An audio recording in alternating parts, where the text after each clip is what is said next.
So this video is titled "Do the Right Thing," and it's inspired by the Spike Lee joint "Do the Right Thing." You know, it gets hot outside, and people's patience gets a little short with one another. So it's always important to have a high standard, kind of a Matthew 5 standard. Because it says here in Exodus 20:14 that thou shalt not commit adultery. And when you go to Matthew 5, it says, whomever even looked at a woman in a manner hath sinned against her.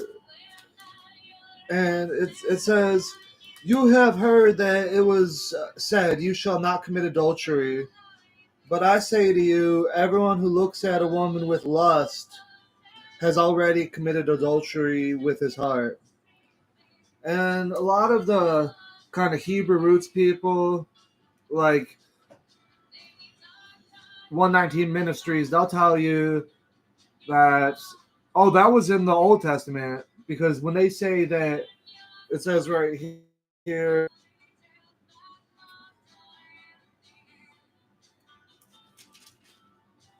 do not think that I've come to abolish the law or the prophets. I have come to not to abolish, but to fulfill. And when they hear fulfill, they think that means basically reiterate, reemphasize.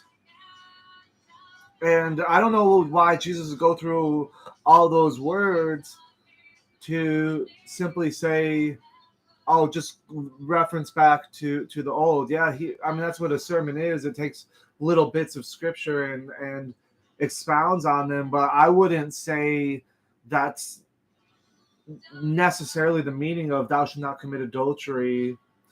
I don't think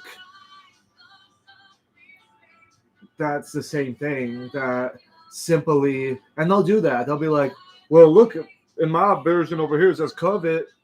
So covet means, lust after, and looking is how you lust. So there it's, look at the words. It says it clear as day. And that's why this stuff gets kind of difficult, is if you don't have the spirit of the law, it doesn't matter how much law you spout, because people will use the law to their own advantage.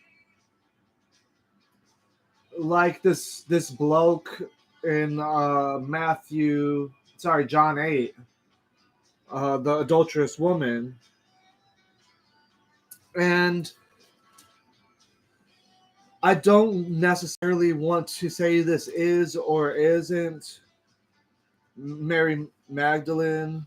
I mean, I don't think you really see her too much before this, but I kind of think that Mary Magdalene is Mary of Bethany, and they lived with Simon the Pharisee, and that's how Lazarus died with all those sores, is they all had leprosy.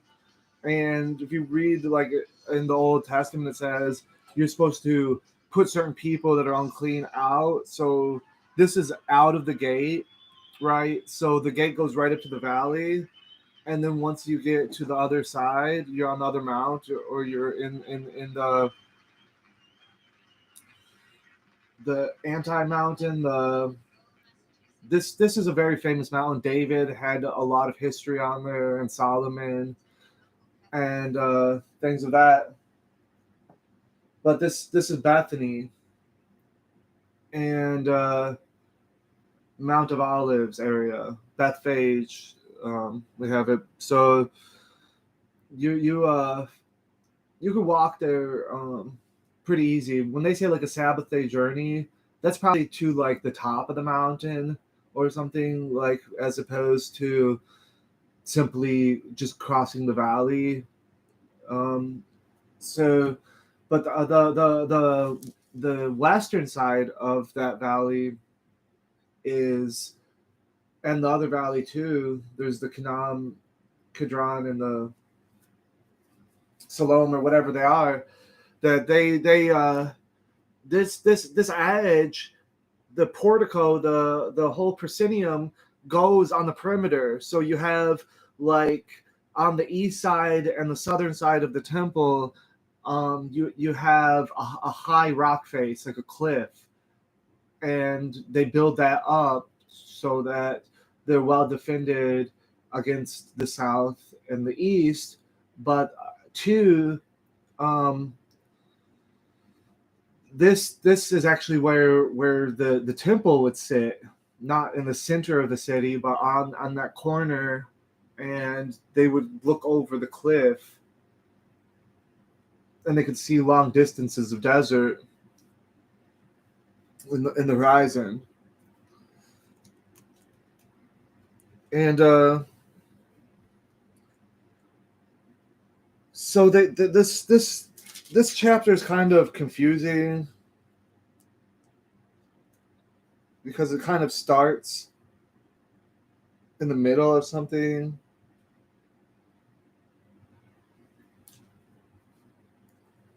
But he had gone just into to the city or something, and I don't know.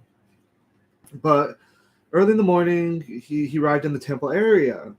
So that's why it's confusing. It's like he goes to the Mount of Olives, but early in the morning he arrived to the temple area. So is there like a temple in Mount of Olives? Or I think it's just the gate. I think he was on one side of the valley, then crossed over to the other side of the valley. So he's in the temple proper. But he's outside. Like this might be in the sand, like right in the valley or something. And the valley is associated with like hell and all these things, because this is where they would burn like fetuses and stuff like that, really horrid things. And so it's got the darkest motifs of the temple culture of the city of Jerusalem. But it's not the Valley of Siddim. The Valley of Siddim, or Shadom, is by Sodom and Gomorrah, and we'll get into that part.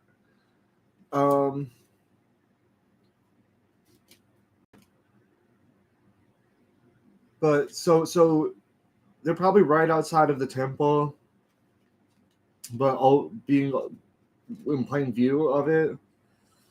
Then the scribes and the Pharisees brought a woman who had been caught in adultery and made her stand in the middle. They said to him, "Teacher, this woman was caught in adultery in the very act of committing adultery." So you got your 2 or 3 witnesses. But if you go to like Daniel, I don't know, 13, I think it is, there's a story of Shoshana or Susanna. And this is Apocrypha, but obviously it was influential because it was in the Bible for 1,000 years, and you see people today with variations of that name. But just like it says in First Kings, when it comes to Jezebel, she was trying to tell her husband Ahab to take, I think it was Naboth's vineyard, and raise up 2 false witnesses. So witness to me is going to slowly be less important in courts, because you have informants, jailhouse informants, trying to get lighter sentences, making up stuff, or getting perks or whatever. You have people lying because they're closely allied or have something to hide vested in someone else. You have so many problems with witness, but in the future you have cameras and everything, that it's not going to be as much dependence on what somebody said happened. because I would think the husband was quite suspect, because if he had two witnesses, it's like he's working with some other dude to catch this woman in the act. So I don't know how this woman's going to be caught in the act by these two dudes working together, you know. But you have these accusations against her, but a lot of the 119 crowd will try to tell you that the problem here, this is like the narrative along the internet today, is that the problem was that they didn't bring the man here. And a lot of people will co-sign that because it's kind of the anti-sexism perspective in a sense, because it's like, well, how come this guy gets off scotch-free when the law clearly says, you know, bring them both out or whatever. And therefore, when Jesus said, let's stone this, when these people came to Jesus and said, let's stone this woman, lapidate this woman, he was simply reiterating the law, that he was re-emphasizing the law. And it's funny because here this great teacher of the law, Jesus, is going to put them to shame, but can't simply read the law. Like, why has he got to write it in the sand? Like, a lot of their argument, it sounds good, but like when you think about it longer, like it doesn't sound that good, you know. Like if she was saved by the law, like, is that why the sinful woman followed Jesus? Is because he's some teacher of the law? Like, it doesn't work with me at all. I mean, if they caught them in the act, they know who the dude is. Like, I don't know, like, and Jesus could have just said that, but something else seemed to happen here. And I mean, a lot of J Dubs, Jehovah Witnesses, won't even use this. I think it's because they have a certain sacrosanctity to the law of Moses and things of that there couldn't be such a forgiveness of sin. And, you know, Jesus being a follower of the law and everything, that it kind of adds up in a way. But they conspired to kill him, like, immediately after this. Like, the Pharisees weren't just going to fly in the face of the law, like that. If you could just go to synagogue and point to the spot where Isaiah 61 is, then I don't see why he can't point to the spot where, you know, Leviticus 12 or whatever, Leviticus 20, verse 10, Deuteronomy 22 mentioned only death, but Deuteronomy 22:23 through 24 prescribes stoning for a betrothed virgin. So I would not agree that this is simply just the law. And it says, now in the law, Moses commanded us to stone such a woman. Let's go to Deuteronomy 22.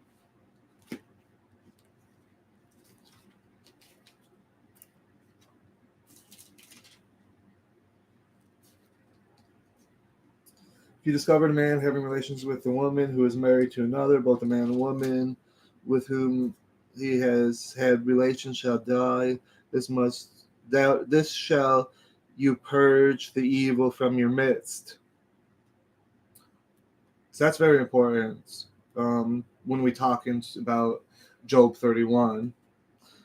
If within the city a man comes upon a maiden who is betrothed and has relations with her, you shall bring them both out to the gate of the city. They used to stone him to death. So this is like right outside the gate, I think, because they don't want to have the deed done where the blood would get on the city. So the girl, because she had not cried out for help, and I don't agree with that. Like, women might freeze. Like, I mean, just one good punch in the face, and he might be able to shut her up. He might be able to gag her. Like, I don't think that this is at all appropriate. I mean, she might be coerced in so many ways, like that. He might even force her to sign a contract. Like, it just because you have some semblance of consent doesn't mean it's actual consent. Like, you have to understand socioeconomic, sexual, in terms of gender discrepancies, and a million other things to apply this fairly. But I think they had the justice right at the gate, like when you walked in to the city. Right inside is where they administer the justice. So maybe they could take the criminals right to the gate and judge them inside the gate, and then step outside the gate and administer the justice more effectively. Because you see here in Job chapter 5, verse 4, that's Job chapter 5, verse 4, it says, his children shall be far from safety. They shall be crushed at the gate without a rescuer. So apparently the gate is where they administer justice. So it says here, now in the law of Moses, they said this to test him. So this is like, so they said this to test him. So their interpretation, 119 and the Hebrew roots would be, well, the test would be if he really knew the law. Because if he knew the law, he would say, bring the man and the woman.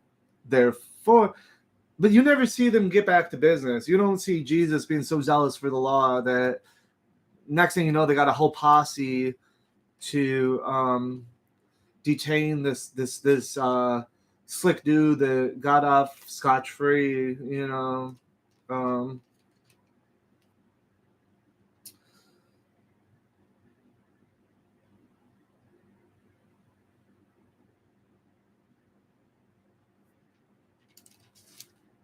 You know, that guy's hiding out somewhere, dreading justice. So they have some charge to bring against them, so that they should have some charge to bring against him.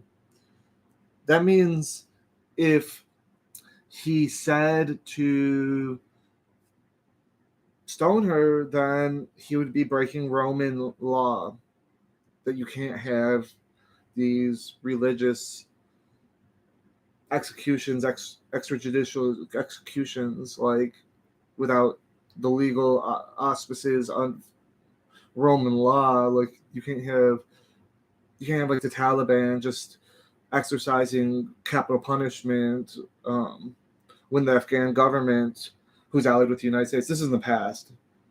Nowadays, the Taliban runs it, but you know, you can't do that. You have to follow the laws of the land. And but if he said don't do it, then he couldn't be considered a teacher of the Torah. That's how they're testing him. It wasn't like, pop quiz, did you do your homework last night? Oh, look at Deuteronomy 22. Look, it says man and woman. But when they continued asking him, or it says Jesus bent down on the ground and began to write with his finger. My personal perspective on this is like basically a new law. You know, a new law, like do unto others as you would have them do love people as Jesus loved them, like where he was a servant to humanity, laid down his life for them. And so to try to take someone's life when probably like with the stoning of Sonny M or whatever in around the motion picture, it could have been a false accusation. Like this man could have been the actual adulterer, the not the man who was with this woman. That the man that the husband was actually the adulterer. The man that paid for her was actually the adulterer, and of with another woman, another maiden. And he's framing this other guy, and he's got his family saying they saw him. And so you don't even have to have the bitter water, go down and swell in her belly, like. And I mean, I don't know, the like if maybe that's some hidden meaning, like only if she's pregnant will her belly swell, and if she's pregnant will it manifest to be problematic for anything for that could be forgivable, like that maybe the court can work with this man and this woman who experienced infidelity and counsel them on how to rectify these. Listen, there's no baby, it's not going to happen again, you don't have any proof of it, just we'll have a gag order in place, nobody can talk to anybody else, and over time people forget about all this, or something along those lines. But there seems to be this idea of ownership of women that is very outdated, and that if you had paid a certain money, like a bride price, that you'd have certain rights and entitlements and things like that, which get lost in translation because there's not as much cultural context. So he began to write. So I think he could even make this guy. He might write something to make this guy who's framing this woman, and this other man, self-conscious. He might write his sins, that he was the adulterer, that he's not loving his brother like God loved him, or like other people have loved him, or like even this woman had loved him, that stuck with this guy who's obviously a narcissist and a psychopath to frame this his wife. And so but when they continued to ask him, he straightened up and said to him, "Let the one who is among you who is without sin be the first to throw a stone at her." So what's that have to do with this writing here?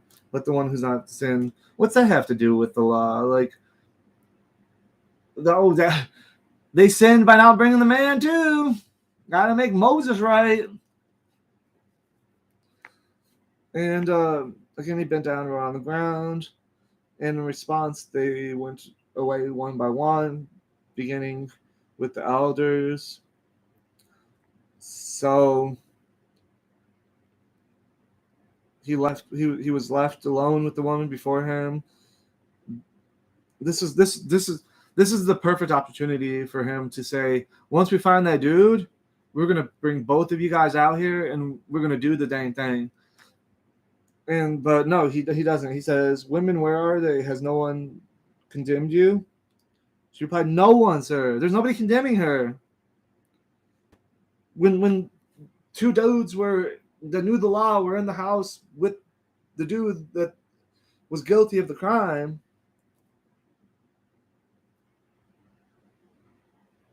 he said, "Neither do I condemn you. Go now on and sin no more." Shoot, was that? I thought I was going to see something right here. I'm sorry. Was it in Judges or something? Where did I see that? it said do. What did it say? Oh man.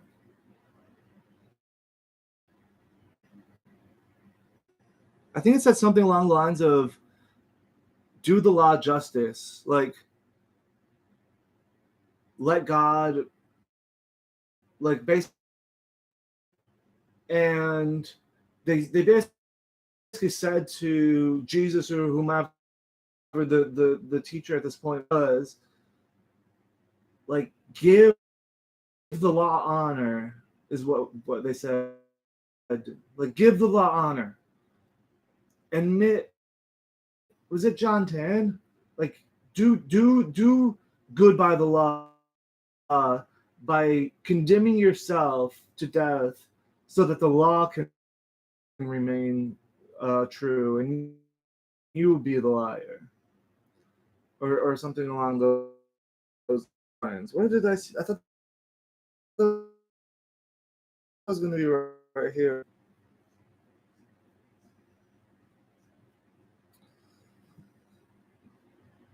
But before I carry on in John,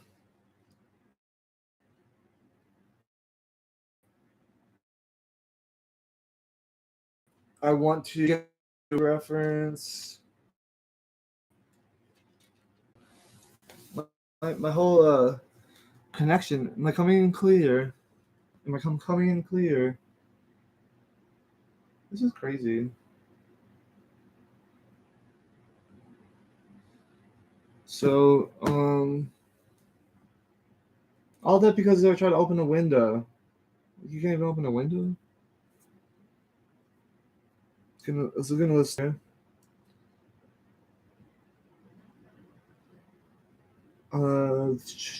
So Job is saying no, no, no, no, no. It's I'm wretched through no fault of my own.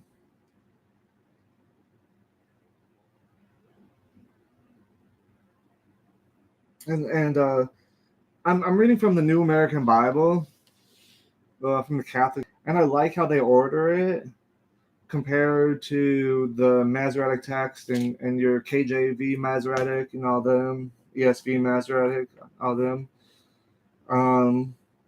I like how the more Dewey Rains Vulgate kind of ordered, to this, because verse 1, they got down by verse number 9. And verse 1 says, if I had made agreement with my eyes and entertained any thoughts against the maiden. Then you go to verse 9, which is the next verse in this version. If my heart has been enticed toward, and I have lain in wait at my neighbor's door. I mean, this is starting to sound like the sin of David, that he becomes basically a destroyer of another person. Remember, David's a man of war, but his God is a man of war, right? Now, when it says to in Exodus, so I said 12 earlier. I meant 20. Exodus 20:14 is where it says, "Do not commit adultery." But if you go back to what is it, Exodus